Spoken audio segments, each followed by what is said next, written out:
Évangile de Jésus-Christ selon saint Luc. Il arriva que Jésus, en un certain lieu, était en prière.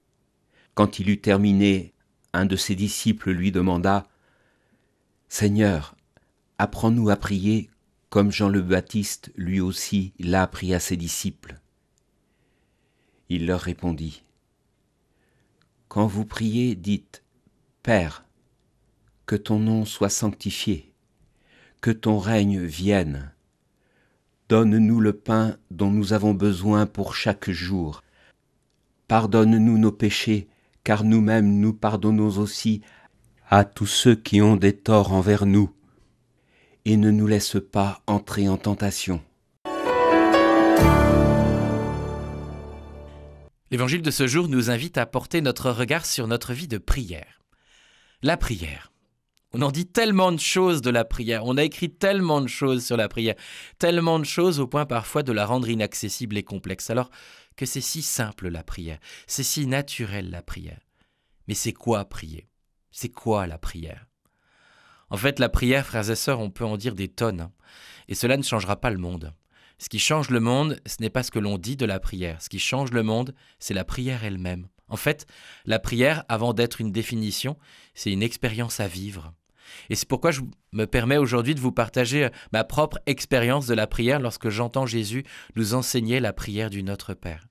Ce qui jaillit dans mon cœur à l'écoute de ce passage d'évangile, c'est de l'émerveillement. Et tout cela à partir d'un mot, notre. Prononcer et entendre le notre du Notre Père me fait comprendre que je ne suis pas un enfant unique.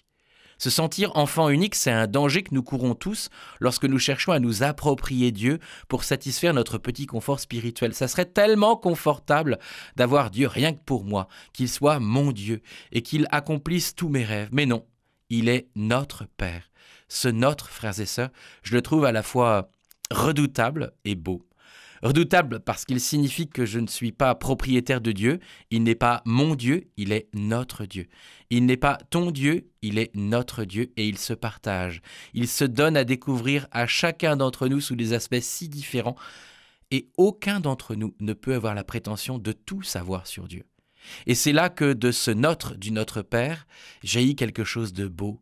Car ce notre, il nous invite à l'ouverture fraternelle. Ce notre, il nous invite à nous accueillir tous les uns les autres comme des frères et des sœurs.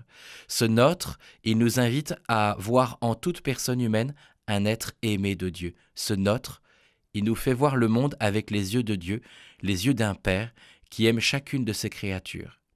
À travers cet enseignement sur la prière et ce notre, Jésus nous fait comprendre que la prière, elle doit se faire dans deux directions.